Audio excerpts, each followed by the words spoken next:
আলাইকুম সবাই, কেমন আছেন সবাই? আলহামদুলিল্লাহ, আমরা ভালো আছি। এই দেখেন জুভি এখানে ঘুমাচ্ছে, একটু খেয়াল করলেই বুঝতে পারবেন ওর লেপটা একদম মুড়ি দিয়ে ঘুমায়।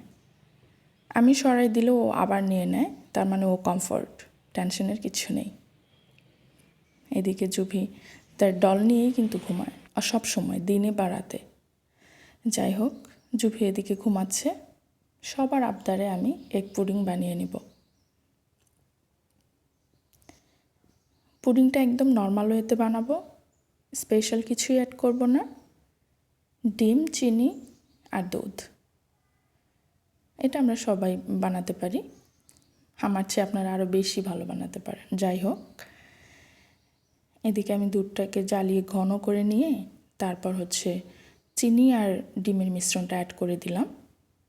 এবার এটা ভালো করে অ্যাড করে নিয়ে তারপর ওদিকে আমি ক্যারামেল হতে দিয়েছি।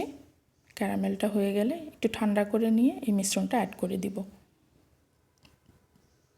এরপর যেটা করে থাকি আমরা খুবই সিম্পল, পানিতে ভাপিয়ে নিব প্রায় 30 থেকে 40 মিনিট।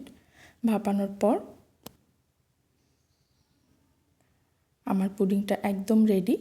তবে ডিম আরেকটা দিলে ভালো হতো, ডিম একটা কম হয়েছে হয়তো, বা ডিমগুলি অনেক ছোট ছিল, তবে স্বাদ ঠিকঠাক ছিল। আলহামদুলিল্লাহ। আল্লাহ হাফেজ।